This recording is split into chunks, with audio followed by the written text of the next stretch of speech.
ನಾವೀಗ ಶಿವಮೊಗ್ಗ ಜಿಲ್ಲೆಯ ಶಿಕಾರಿಪುರ ತಾಲೂಕಿನ ಅಂಜನಾಪುರ ಹೋಬಳಿಯ ಈಸೂರು ಸೆಕೆಂಡ್ ಕ್ಷೇತ್ರದಿಂದ ಈಸೂರು ಗ್ರಾಮ ಪಂಚಾಯತಿಗೆ ಸದಸ್ಯರಾಗಿ ಆಯ್ಕೆಯಿರತಕ್ಕಂಥ ಶ್ರೀಯುತ ವಸಂತಪ್ಪ ಸಣ್ಣ ಪರ್ಸಪ್ಪೆ ಅವರನ್ನು ನಮ್ಮ ಗ್ರಾಮ ಸ್ವರಾಜ್ ಸಾಮಾಜಿಕ ಸೇವಾ ಸಂಸ್ಥೆ ವತಿಯಿಂದ ಸಂದರ್ಶನ ಮಾಡ್ತಿದ್ದೆ. ಅವರಿಗೆ ಈ ಒಂದು ಕಾರ್ಯಕ್ರಮಕ್ಕೆ ತುಂಬ ಸ್ವಾಗತ. ನಮಸ್ತೆ ಸರ್. ಸರ್, ನೀವು ಈ ಗ್ರಾಮ ಪಂಚಾಯತಿ ಸದಸ್ಯರಾಗಿ ಆಯ್ಕೆಯಾಗಿಂತ ಮೊದಲು ತಾವೇನು ಕೆಲಸದಲ್ಲಿ ತೊಡಗಿಸಿಕೊಂಡಿದ್ರಿ?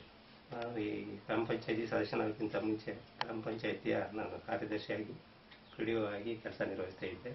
ನಿವೃತ್ತಿ ನಂತರ ಇದೇ ಪ್ರಥಮ ಬಾರಿಗೆ ಗ್ರಾಮ ಪಂಚಾಯತಿ ಸದಸ್ಯನಾಗಿ ಆಯ್ಕೆಯಾಗಿದ್ದೇನೆ. ಆಯ್ಕೆಯಾಗಿ ಗ್ರಾಮ ಪಂಚಾಯತಿ ಕೆಲಸ ಕಾರ್ಯಗಳಲ್ಲಿ ನನ್ನನ್ನು ತೊಡಗಿಸಿಕೊಂಡಿದ್ದೇನೆ. ಮುಂದೆ ಸರ್, ನೀವು ಏನು ನಿಮ್ಮ ಕ್ಷೇತ್ರದ ಜನಗಳಿಗೆ ಏನೆಲ್ಲ ಕೆಲಸ ಕಾರ್ಯಗಳನ್ನು ಮಾಡಬೇಕು ಮತ್ತು ಉದ್ದೇಶ ಏನು ಸರ್ ನೀವು ಗ್ರಾಮ ಪಂಚಾಯತ್ ಸದಸ್ಯರಾಗಿ ಬರಲಿಕ್ಕೆ? ನಾನು ಸಮಾಜ ಸೇವೆ ಮಾಡಬೇಕು, ಜನರಿಗೆ ನಮ್ಮಲ್ಲಿ ಕೆಲಸ ಕಾರ್ಯಗಳು ಮಾಡಿಕೊಡ್ಬೇಕು ಅನ್ನೋ ಧ್ಯೇಯ ಇಟ್ಕೊಂಡು ಜನರ ಒಂದು ತಾಯಿಯ ಮೇರೆಗೆ ಜನರ ಇಷ್ಟಪಡೋದಕ್ಕೆ ನಾನು ಈ ಥರ ಗ್ರಾಮ ಪಂಚಾಯತಿ ಈ ಸರಿ ರಾಜಕೀಯಕ್ಕೆ ಚುನಾವಣೆ ನಿಂತು ಚುನಾವಣೆಯಲ್ಲಿ ಸ್ಪರ್ಧಿಸಿ 1 ವರ್ಷ ಸೇವೆಯನ್ನು ಸಲ್ಲಿಸಿದ್ದೇನೆ.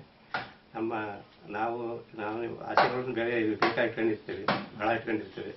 ಆದರೆ ಬರುವ ಸರ್ಕಾರದಿಂದ ಬರುವ ಅನುದಾನ ಭಾರಿ ಕಡಿಮೆ. ಬಂದಿರ್ತಕ್ಕಂಥ ಅನುದಾನ ಸಂಪೂರ್ಣ ಬಳಸಿಕೊಂಡು ಜನರಿಗೆ ಅನುಕೂಲ ಮಾಡಿಕೊಡ್ಬೇಕು. ಕುಡಿಯೋ ನೀರಾಗ್ಬೋದು, ಬೀದಿ ದೀಪ ಆಗಿರ್ಬೋದು, ಎಲ್ಲವನ್ನೂ ನಾವು ಆದಷ್ಟು ಜನರಿಗೆ ಮೂಲಭೂತ ಸೌಕರ್ಯಗಳು ಒದಗಿಕೊಡ್ಬೇಕು ಅಂತ ನಮ್ಮ ಉದ್ದೇಶ. ಮೂಲಭೂತ ಸೌಕರ್ಯಗಳನ್ನು ಸಕಾಲ ರೀತಿಯಲ್ಲಿ ಒದಗಿಸಬೇಕನ್ನೋ ಉದ್ದೇಶ ಒಳ್ಳೆಯದೇ ಸರ್. ಅದೇ ರೀತಿಯಾಗಿ ಈಗ ನಿಮಗೆ ಏನು ಬರ್ತಕ್ಕಂಥ ಅನುದಾನ ಇದೆಯಲ್ಲ ಸರ್, ನಿಮ್ಮ 12 ಜನ ಮೆಂಬರ್ಸ್ ಇದ್ದಾರೆ ಟೋಟಲಿ, ದೊಡ್ಡ ಒಂದು ಗ್ರಾಮ ಇದು. ಆ ಒಂದು ಗ್ರಾಮಕ್ಕೆ ನಿಮ್ಮ ಗ್ರಾಮ ಪಂಚಾಯತಿ ಬರೋ ಅನುದಾನ ನಿಮಗೆ ಸಾಕಾಗ್ತದ ಕೆಲಸ ಕಾರ್ಯಗಳನ್ನು ಮಾಡಲಿಕ್ಕೆ, ನಿಮ್ಮ ಕ್ಷೇತ್ರದ ಜನತೆಗೆ ಮುಟ್ಟಿಸಲಿಕ್ಕೆ? ಈ ಹೋದ ವರ್ಷ 2016-17 ಸಾಲಿಗೆ ರಿಲೀಸ್ ಆದ ಅಮೌಂಟ್ 14ನೇ ಹಣಕಾಸಿನಲ್ಲಿ ಕೇವಲ 4 ಲಕ್ಷ ಅಷ್ಟೇ ರಿಲೀಸ್ ಆಯಿತು. ಬಾಕಿ ಕಂತು ಯಾವುದು ಬಂದಿಲ್ಲ, 3 ಕಂತಿಲ್ಲ. ಅದನ್ನು ಆ ತಕ್ಷಣ ಸರ್ಕಾರ ಬಿಡುಗಡೆ ಮಾಡ್ತದೆ ಅಂತ ಮೊನ್ನೆ ಒಂದು ಇದ್ರ ಉಪಗ್ರಹ ತರಬೇತಿ ಸಮಯದಲ್ಲಿ ಹೇಳಿದ್ದಾರೆ.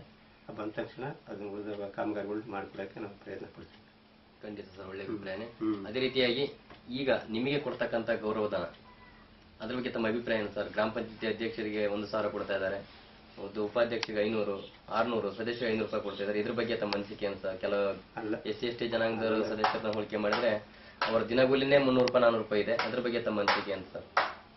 ಸರ್ಕಾರ ಈ ಹಿಂದೆ ಬರೀ ಕೇವಲ 100 ರೂಪಾಯಿ ಬರೀ ಸಾಗೋ ಭತ್ಯೆ ಅಂತ 100 ರೂಪಾಯಿ ಕೊಡ್ತಿತ್ತು. ಈ ವರ್ಷ ಆಗಲೇ ಗೌರವಧನ ಅಂತ ಹೇಳಿ ಪ್ರತಿ ತಿಂಗಳಿಗೆ 500 ರೂಪಾಯಿ ಅಂತ ಹೇಳಿ ಈಗ ರಿಲೀಸ್ ಮಾಡ್ತಾ ಐತಿ. ಮುಂಚೆಯಿಂದ ಇದು ಗೌರ್ಮೆಂಟ್ ಆಗಲೇ ಸರ್ಕಾರ ಬಿಡುಗಡೆ ಮಾಡ್ತಾ ಐತಿ. ಹಿಂದೆಲ್ಲ ನಮಗೆ ನಾವು ಪಂಚಾಯತಿ ಕರವಸೂಲಿಯಲ್ಲೇ ಪಾವತಿ ಮಾಡ್ತಿದ್ವಿ. ಸರ್ಕಾರ ಕೇಳಿಕೆ ಮಗು ಸರ್ಕಾರ ಈ ಬಗ್ಗೆ ಹೆಚ್ಚಿನ ಈ ಕೆಳ ಹಂತದ ಈ ಇವರಿಗೆ ಸದಸ್ಯರಿಗೆ, ಚುನಾಯಿತ ಸದಸ್ಯರಿಗೆ ಹೆಚ್ಚು ಒತ್ತು ನೀಡಬೇಕು ಅಂತ ಹೇಳಿ ನಾನು ಹೇಳ್ಕೊಂತೀನಿ. ಒಳ್ಳೆಯದೇ ಸರ್. ಈ ಒಂದು ನಿಟ್ಟಿನಲ್ಲಿ ನಮ್ಮ ಸಂಸ್ಥೆ ಈ ಒಂದು ಕಾರ್ಯಕ್ರಮ ಮಾಡ್ತಾ ಇದೆ ಸರ್. ಇದ್ರ ಬಗ್ಗೆ ಏನು ನಮ್ಮ ಸಂಸ್ಥೆ ಬಗ್ಗೆ ನೀವು ಒಳ್ಳೆಯ ಕೆಲಸ ಕಾರ್ಯಗಳು ಮಾಡ್ತಾ ಇದ್ದೀರಿ. ಈ ಕೆಲಸ ಕಾರ್ಯಗಳನ್ನ ಜನರಿಗೆ ಆಗ್ತಾ ಇರೋ ಅನಾನುಕೂಲಗಳನ್ನ ಎತ್ತಿ ಹಿಡಿಯೋಕ್ಕೆ ಒಂದು ಹೊಸ ಪ್ರಯತ್ನ ಹಾದಿಯಲ್ಲಿದ್ದೀರಿ. ನಿಮಗೆ ಇದರಿಂದ ಯಶಸ್ಸು ಕಾಣಲಿ ಅಂತ ಹಾರೈಸ್ತೇನೆ. Okay sir. ನೀವು ಮುಂದೆ ಸರ್ ಈಗಾಗಲೇ ಅನುಭವ ಇದೆ ಸಮಾಜ ಸೇವೆಯಲ್ಲಿ, ತಮ್ಮನ್ನೇ ತಾವು ತೊಡಗಿಸ್ಕೊಂಡಿದ್ದೀರಿ. ಅವಕಾಶ ಮುಂದುವರೆದ್ರೆ ರಾಜಕೀಯದಲ್ಲಿ ಮುಂದುವರಿತೀರಾ ಸರ್? ಸಿಕ್ಕರೆ ನನಗೆ ರಾಜಕೀಯದಲ್ಲಿ ನನಗೇನು ಹೆಚ್ಚಿನ ಅಭಿಲಾಷೆ ಇಲ್ಲ. ಇದ್ದರೆ ಈ ಕೊಟ್ಟ ಅವಧಿಯಲ್ಲೇ ನಾನು ಒಳ್ಳೆ ಕೆಲಸ ಮಾಡಬೇಕು ಅಂತ ಪ್ರಯತ್ನ ಪಡ್ತೇನೆ. ಖಂಡಿತ ಒಳ್ಳೆಯದು ಸರ್. ಈ ಒಂದು ಈಸೂರು ಗ್ರಾಮ ಸ್ವತಂತ್ರ ಹೋರಾಟ ಗ್ರಾಮ ಸರ್. ಈಸೂರು ಗ್ರಾಮ ಇತಿಹಾಸದಲ್ಲೇ ಹೆಸರುವಾಸಿಯಾಗಿದೆ. ಈ ಒಂದು ಈಸೂರಿನ ಬಗ್ಗೆ ತಮ್ಮ ಅಭಿಪ್ರಾಯ ಏನು ಸರ್? ಈಸೂರಿನ ಬಗ್ಗೆ ನಮಗೆ ಹೇಳ್ಕೊಬೇಕು ಅಂದ್ರೆ ತುಂಬ ಹೆಮ್ಮೆ ಆಗತ್ತೆ. ಖಂಡಿತ ಸರ್.